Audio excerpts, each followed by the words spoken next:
I think we all come from a generation, I don't want to speak for everybody, but we grew up playing games as like a normal everyday life thing. And career-wise, I was always into editing, and I love video games. And I'm really glad that I got to a point in my career where those two things made sense, and a lot of that came from the internet becoming a place for video. So they always say, like, if you love something, let it go, and if you end up back with it, then it's meant to be. And that's kind of like my relationship with gaming. Not that I ever let it go, because I've basically been playing games my whole life, but it's one of those things that's always been there. Like, I can't shake it. The industry and the culture around gaming just exploded, and there was room to do weird stuff where you play games from 20 years ago and you make fun of them. And here's like I can boil it down to is like, let's say somebody's getting married and they're like, well, why do you love them? I don't know, you can't answer that, you just do, and you know you do. It's just part of you, it's baked into you. I don't know that I can quantify that. I can quantify everything else, but there's always just a little pulsing core, like right inside. Have you ever played a video game? They're really fun.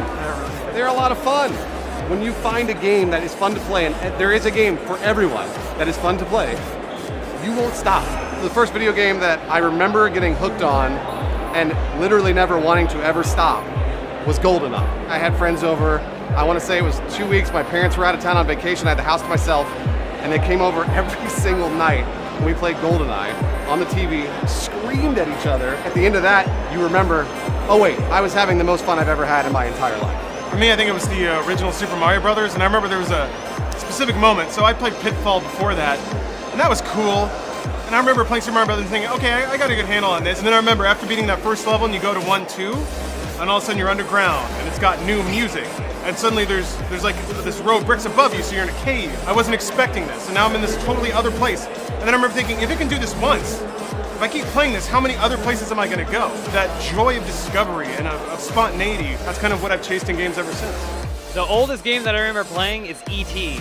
on the Atari, and it wasn't good, but I still played it. It seems like every couple of years there's a new thing, and it's like, oh my god, this is why I play video games. So like Lauren said, Super Mario Brothers. Yeah, I played that like crazy. Super Mario Brothers 3, Super Mario 64. For me personally, Psychonauts is like a huge game. Every couple of years, they just hit you over the head with something else, and you're like, well, that's the greatest thing I've ever played. So I don't know, I couldn't possibly really pick where it began for me, because it keeps starting over, and that's the best part. it wasn't until I was in middle school and I played Metal Gear Solid for the PlayStation where I had that moment of games are different now. This was sort of a renaissance for me. And then things like Final Fantasy VII were like, this game can tell a story and do so many different things that I didn't think games could do. Every like 3 to 5 years, there's always that one moment where you're like, holy crap, we can do this now? This is amazing. Moving on with things like virtual reality, it's only gonna get better. Yeah, if I could say anything to our fans other than thank you, it'd be who you are, love what you love, and just do whatever it is you really want to do. Like, if it means that much to you, you'll get to do it. You'll find a way to do it. Don't let anyone kind of get in your head and say that this isn't something that's feasible, or this isn't something that you should feel, or this isn't something that's normal.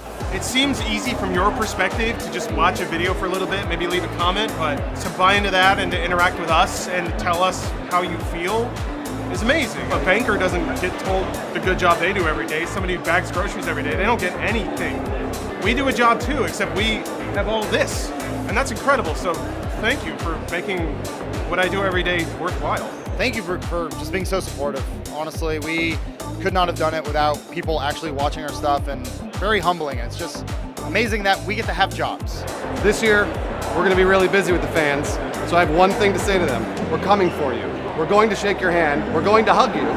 And if you see us on the street, just say hi. Say you watch our videos. It always makes our day. It makes my week every time that happens. So we're coming for you. We're gonna see you. #GameState. Powered by Intel Core i7 processor.